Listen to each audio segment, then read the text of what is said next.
解説、衝撃、アバターは1位じゃなかった。物価変動を考慮した本当の世界歴代興行収入ランキングベスト10。ねえマリサ、世界で一番ヒットした映画って、やっぱりアバターなのかしら？よく歴代1位だって聞くけど、普通のランキングならそうだな。でも、その数字には時代によるお金の価値が反映されてないんだ。今回はその物価の変動、つまりインフレを調整した、映画史に隠された本当の歴代興行収入ランキングを発表するぜ。昔の映画のチケット代って今よりずっと安かったもんね。それを今の価値に直したら、順位がガラッと変わっちゃうってこと？その通り、今回は、ギネス記録でも引用される信頼性の高い2022年算出のデータをもとに、映画史の真のトップ10を暴いていくぜ。おなじみのあの作品やこの作品が、とんでもない順位で登場するから驚くなよ。うわぁ、それは気になるわ。アバターが1位じゃないなんて、一体どんな映画がランクインするのかしら？第10位、スター・ウォーズ、フォースの覚醒、2015。いよいよトップ10の発表ね。記念すべき第10位は、どの作品なのかしら？まずランクインしてきたのは、この中では比較的新しい2015年公開の映画だぜ。第10位は、インフレ調整後の興行収入が25億7700万ドルを記録した、スター・ウォーズ・フォースの覚醒だ。2015年の映画がもうランクイン。てっきり、もっとずっと昔の作品ばかりだと思ってたわ。どうしてこの映画が、歴史上の名作たちと肩を並べるほどの大ヒットになったの？それは、この作品が単なる続編じゃなく、伝説のシリーズの完璧な再始動だったからだぜ。ジェダイの期間から約30年。当時からのファンと新しい世代の観客。その両方の心をがっちり掴むことに成功したんだ。なるほど。ファンが待ち望んでいたものが、全部詰まっていたって感じなのかな？まさにその通りだぜ。まず何より、世界中が熱狂したのは、ハンソロ役のハリソン・フォードやレイヤ姫役のキャリー・フィッシャー、そしてルーク役のマーク・ハミルっていう、オリジナル3部作のヒーローたちが約32年ぶりにスクリーンへ帰ってきたことだ。これは往年のファンには涙が出るほど嬉しいサプライズだったんだぜ。うわぁ、それは胸が熱くなるわね。伝説の英雄たちにまた会えるなんて、夢みたい。だろ？それに加えて、レイヤ・フィン、そして仇役のカイロレンといった、新しい世代のキャラクターたちがものすごく魅力的だったんだ。彼らが旧世代と交わることで、物語に見事に深みが増したのさ。J.J. エイブラムス監督の、オリジナル3部作への深いリスペクトと愛情が、CG と実写を見事に融合させて、懐かしいのに全く新しいスター・ウォーズを誕生させたんだぜ。古いファンも新しいファンも、みんなが楽しめるように作られていたのね。その結果、北米では歴代1位の興行収入を叩き出すほどの社会現象になったんだ。だからこそ、フォースの覚醒は、世代を超えて愛される新たなる伝説の始まりとして、この歴代トップ10に堂々と名を連ねているんだぜ。第9位、ドクトルジバゴ、1965。第10位は伝説の再スタートだったけど、次はどんな映画かしら？やっぱり SF 大作だったりするのかな？いや、次は打って変わって、重厚な人間ドラマだぜ。第9位は、インフレ調整後の興行収入26億1500万ドルを記録した。1965年公開のドクトルジバゴだ。ロシア革命っていう激動の時代を舞台にした、壮大なラブロマンスの金字塔なんだぜ。ラブロマンス。でも、ただの恋愛映画がどうしてこんな歴史的なランキングの上位に入ってくるの？こいつはただの恋愛映画じゃないんだ。戦争と革命っていう、個人の力じゃどうしようもない巨大な渦に飲み込まれていく男女の、あまりにも切ない愛と過酷な運命を描いてるからこそ、時代を超えて見る者の心を激しく揺さぶるんだぜ。歴史に翻弄される愛？なんだかすごく重厚な物語なのね。監督はアラビアのロレンスでも知られる巨匠デビッド・リーンでな。彼の描くロシアの広大な自然は、まるで一枚の絵画のように息を飲むほど美しいんだ。特に、すべてが雪と氷で覆われた屋敷、通称、氷の宮殿のシーンは、映画史に残る伝説的な名場面としてあまりにも有名だぜ。氷の宮殿、名前を聞いただけでも幻想的で、切ない物語に合いそうだわ。だろ？そして、この映画を象徴するのが、モーリス・ジャールが作曲したメインテーマ、ラーラのテーマだ。きっとレイムも耳にしたことがあるはずのこの切ないメロディは、映画の枠を飛び越えて世界的な大ヒットを記録したんだ。その曲知ってる。あの有名な曲って、この映画の音楽だったんだ。そうなんだぜ。アカデミー賞でも作曲賞や撮影賞を含む5部門を見事に受賞した本作は、単なる悲恋物語じゃない。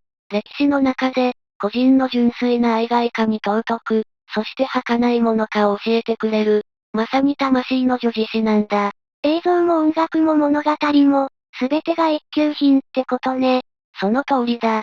だからこそ、ドクトル・ジバゴは、公開から半世紀以上経った今でも全く色あせることなく、こうして歴代興行収入ランキングのトップ10に輝き続けているんだぜ。第8位、実会、1956。第8位は、もっと古い映画が登場しそうな予感がするわね。その感は当たってるぜ。第8位は、インフレ調整後27億5800万ドルを記録した、1956年の歴史スペクタクル映画、実会だ。旧約聖書の預言者モーセの生涯を、とんでもないスケールで描いた不朽の名作だぜ。聖書のお話なのね。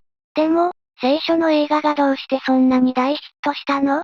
それは、この映画が単なる宗教映画の枠を超えた、当時のハリウッドが誇る超娯楽大作だったからだ。監督はスペクタクル映画の巨匠セシル・ビー・デミルで、これが彼の遺作にして集大成なんだ。巨匠の最後の作品、それは気合が入ってそうね。ああ、制作費もスケールも桁違いだぜ。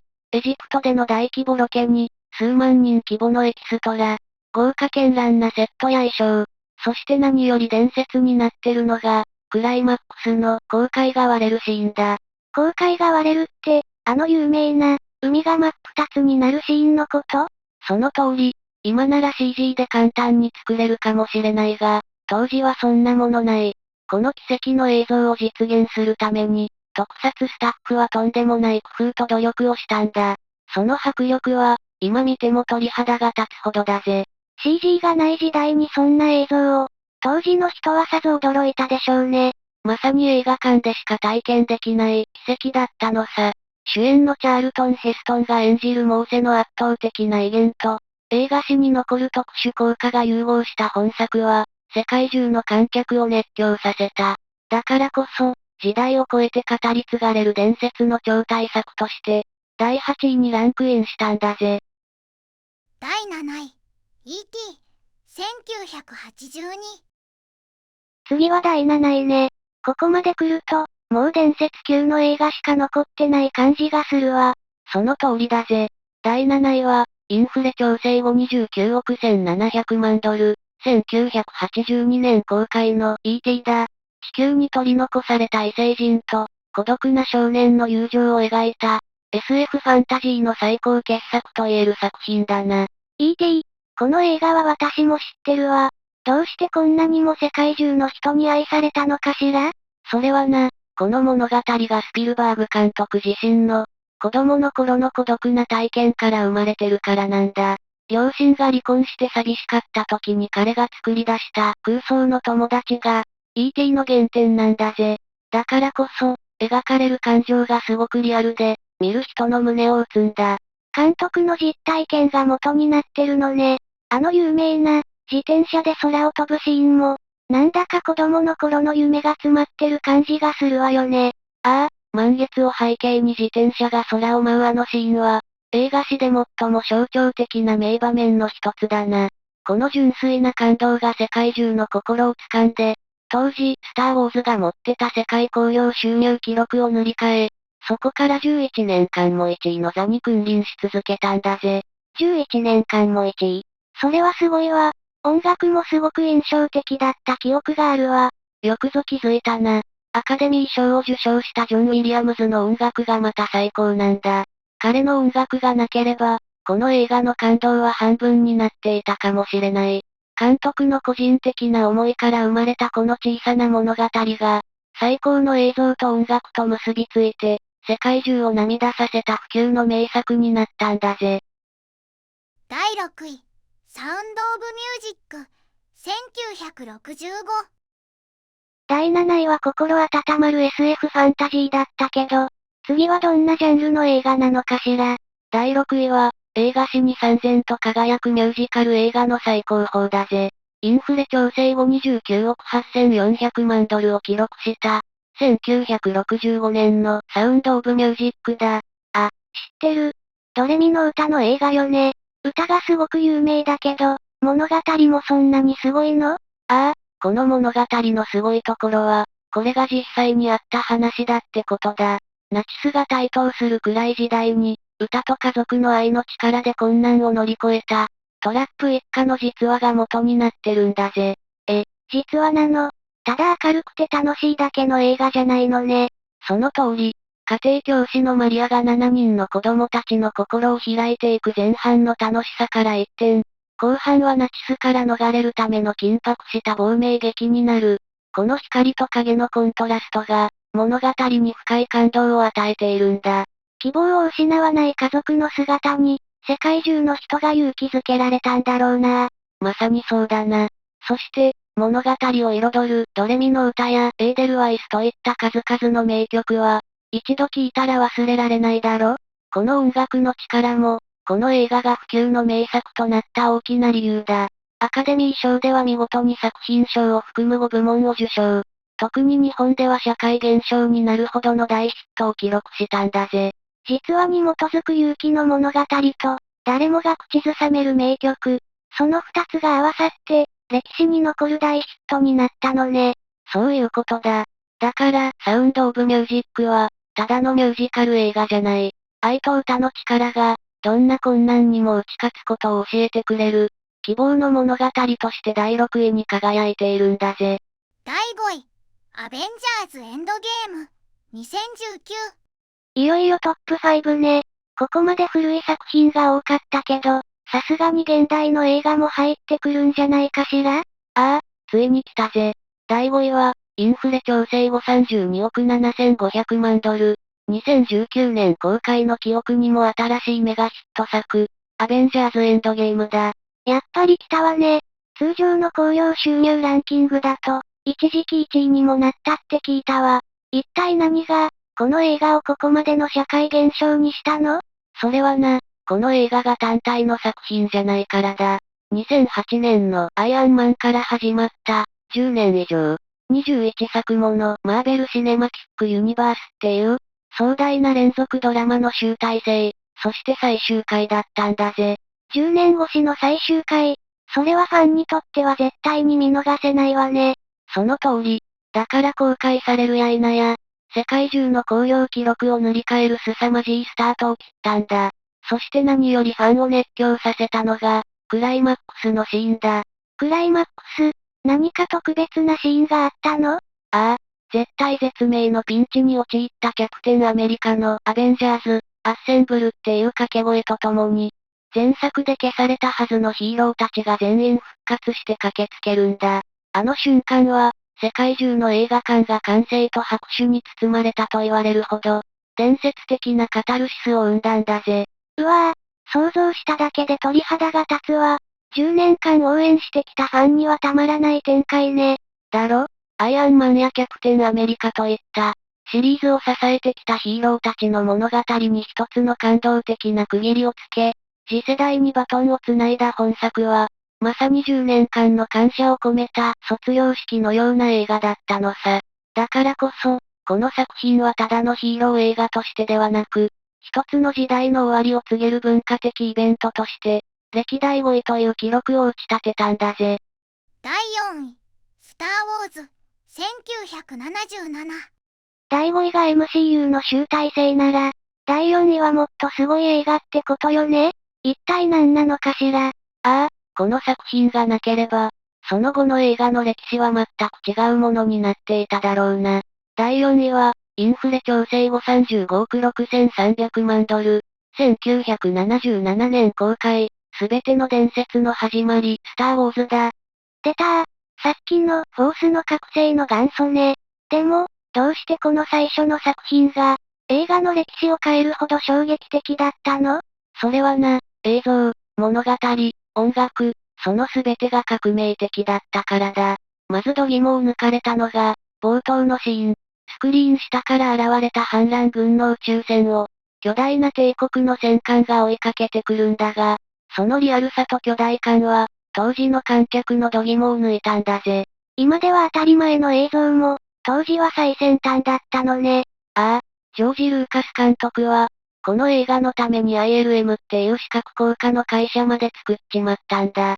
そして物語もすごかった。実はこれ、日本の黒澤明監督の隠し砦の三悪人や、神話の王道パターンを参考にしてるから、文化や国を超えて誰の心にも響く、普遍的な面白さがあったんだぜ。日本の映画が元ネタの一つだったなんて知らなかったわ。そうなんだ。そして、あの有名なジョン・ウィリアムズのテーマ曲だ。冒頭のファンファーレが鳴り響いた瞬間、観客は一気に遥か彼方の銀河系へと連れて行かれた。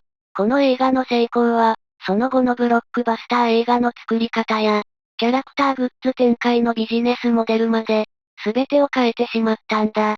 なるほど。ただ面白いだけじゃなくて、映画という文化そのものを変えちゃったのね。その通りだ。だからこそ、スター・ウォーズは、単なる SF 映画の枠を超えたポップカルチャーの絶対的アイコンとして、40年以上経った今もなお、この不動の地位に君臨し続けているんだぜ。第3位、タイタニック、1997。いよいよトップ3。第3位はどんな映画なのかしら。第3位は、インフレ調整後36億7700万ドル、1997年に公開され、世界中を涙の海に沈めた、ジェームズ・キャメロン監督のタイタニックだぜ。タイタニック。この映画を知らない人はいないわよね。身分違いの恋と、船の沈没っていう悲劇が本当に衝撃的だったわ。ああ、この映画がなぜ歴史に残る傑作になったかというと、その完璧主義にあるんだ。キャメロン監督は、ほぼ実物大のタイタニック号のセットを作って、船内の食器や装飾品の一つ一つまで、史実通りに再現したんだぜ。ほぼ実物大。すごいこだわり。だからあんなにリアルだったのね。そうだ。そのリアルな舞台の上で、ジャックとローズの燃えるような恋が描かれる。船の先頭でローズが両手を広げるアイムフライングのシーンは、映画史で最もロマンチックな名場面として、あまりにも有名だよな。あのシーンは本当に素敵だったわ。でも、ただロマンチックなだけじゃないのよね。もちろんだ。後半のパニック描写は圧巻の一言だ。そして、セリーヌ・ディオンが歌う主題歌、マイ・ハート・ウィル・ゴーンが、二人の悲劇的な運命をさらに盛り上げるんだ。この映画はアカデミー賞で、作品賞を含む歴代最多タイとなる11部門を受賞した。これは、ベンハー、そして後に公開された、ロード・オブ・ザ・リング王の帰還と並ぶ、映画史に輝く大記録なんだぜ。アカデミー賞の記録まで、まさに完璧な映画だったってことね。そういうことだ。壮大な歴史ロマン、胸を締め付けるラブストーリー、そして手に汗握るパニックアクション。映画の面白さの全てを詰め込んだタイタニックだからこそ、第3位という高みに到達できたんだぜ。第2位、アバター、2009。ついに第2位ね。通常の興行収入ランキングだと1位の、あの映画が登場するのかしら？その通りだぜ。第2位は、インフレ調整後39億5700万ドル。タイタニックのジェームズ・キャメロンが、自らの記録を12年ぶりに塗り替えた2009年の超大作、アバターだ。やっぱりアバターが来た。この映画の何がすごかったって、やっぱりあの 3D 映像よね。ああ、まさに映像革命だったな。キャメロン監督が自ら開発した最新の 3D 技術で作り上げられた惑星パンドラの世界は、それまでの映画とは全くの別物だった。観客はただ映画を見るんじゃなく、まるで自分がその場にいるかのような体験をしたんだ。わかるわ。森の植物が光ったり、巨大な鳥に乗って空を飛んだり、本当にパンドラに旅行した気分になったもの。だろ？独創的で美しい世界観と、それを完璧に映像化する技術力。この二つが合わさったことで、アバターは世界中の観客に初めての映像体験を与え、空前の 3D 映画ブームを巻き起こしたんだぜ。技術がすごかったのはもちろんなんだけど、物語も神秘的で引き込まれたわ。そうだな。自然と文明の対立っていう普遍的なテーマを、魅力的なキャラクターたちで描いたからこそ、ただの技術でもで終わらなかった。アカデミー賞でも視覚効果賞や撮影賞を当然のように受賞した本作は、映画の歴史をアバター以前とアバター以後に分けたとまで言われてるんだぜ。なるほど。映画を鑑賞するものから体験するものへと変えた、まさに革命的な一作だったのね。そういうことだ。だからこそ、通常の興行収入では今もなお頂点に君臨するアバターが、このインフレ調整版ランキングでは第2位という、とてつもないポジションにいるんだぜ。第1位、風と共に去りぬ、1939。アバターが2位ってことは、いよいよ、本当の歴代1位の発表ね。一体どんな作品が、あの映像革命を超えて頂点に君臨しているのかしら。今から紹介するのは、単なる映画じゃない。映画という文化が生んだ、不滅の金字塔だ。インフレ調整後の世界歴代興行収入。その額は43億4100万ドル。第1位は、1939年公開。ビクター・フレミング監督の風と共に去りぬだ。1939年、今から80年以上も前の映画が、アバターやタイタニックを抑えて1位なの。信じられないわ。一体、何がこの映画をそれほどの怪物にしたの？その理由はな、この映画が、歴史、技術、物語、そしてキャラクター、その全てにおいて映画史の頂点だからだ。まず、本格的な長編カラー映画として、その美しさで世界を驚かせた最初の作品の一つだったんだ。総天然色と呼ばれたテクニカラーで撮影された世界の色彩は、モノクロ映画が当たり前だった当時の人々の目に、どれほど鮮烈に映ったか想像できるか？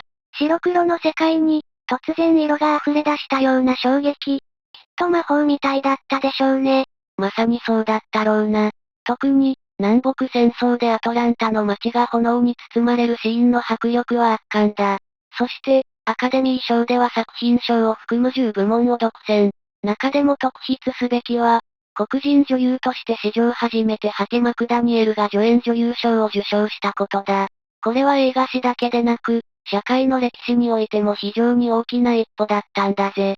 技術的にも、社会的にも、歴史を作った作品だったのね。だが、この映画が不滅である最大の理由は、そのヒロインにある、ビビアン・リーが演じた主人公、スカーレット・オハラだ。彼女はただの可憐なヒロインじゃない。わがままで、気が強くて、目的のためなら手段を選ばない。だが、戦争で全てを失っても、不屈の精神で何度でも立ち上がる、凄まじい生命力の塊なんだ。激動の時代を、ただ必死に生き抜こうとしたのね。なんだか、すごく人間らしいヒロインね。全てを失い、飢えと絶望の淵に立った彼女が、ふるさとの赤い土を握りしめて天に誓うんだ。神よ、ご覧ください。二度と飢えはしませんと。そして、あの映画史で最も有名なラストセリフ。Tomorrow is another day。日本語で言うところの明日は明日の風が吹くにつながるんだ。この決して希望を捨てないスカーレットの生き様こそが、80年以上もの間、世界中の人々の心を掴んで離さないんだぜ。なるほど。だから、どんなに映像技術が進化した新しい映画が出てきても、この風と共に去りぬが持つ魂の輝きを超えることはできないのね。そういうことだ。これはもはや、興行収入という数字を超えた、人類の文化遺産なんだ。だからこそ、風と共に去りぬは、映画史の頂点に、ただ一人、永遠に君臨し続けているんだぜ。総評、まとめ。いやー、すごかったわね。まさか80年以上も前の映画が、今もなお1位に君臨してるなんて、本当に驚いたわ。だろ？このランキングを見てわかるのは、現代のヒット作がいかに束になっても叶わない、昔の映画の圧倒的な強さだよな。でも、どうして昔の作品がこれほどまでに強いのかしら？やっぱり、昔の方が面白い映画が多かったってこと？もちろん名作揃いだが、それだけじゃないんだ。ここで一つの疑問が出てくるよな。2022年以降にもアバターウェイオブウォーターみたいな世界的な大ヒット作が生まれたけど、それでもこのランキングは揺るがなかったのかってな。確かに、あの映画もすごかったけど、トップ10には入らなかったのね。あれだけのメガヒットでも、インフレ調整すると、この伝説的なトップ10の牙城を崩すには至らないんだ。その最大の理由は、昔と今では映画館の価値が全く違うことにある。昔はテレビもネットもないから、最高のエンタメは映画しかなかった。だから、今の何倍、いや何十倍もの人が映画館に足を運んだんだぜ。そっか。チケット代が安い分、桁違いの観客動員数があったのね。その通りだ。それに、昔は数年おきに名作を再上映するリバイバルっていう文化があったから、世代を超えて興行収入を積み重ねてきたんだ。今の映画は、配信サービスがあるから、そういう積み重ねが難しいのさ。なるほどね。ビジネスの形が違うのね。このランキングって、ただの数字の比較じゃないんだ。そういうことだ。このランキングは、映画がいかにその時代を象徴し、人々の心に深く刻まれてきたかの証明と言えるだろうな。本当に映画の新たな一面を発見できた気がするわ。面白かった。そう言ってもらえると嬉しいぜ。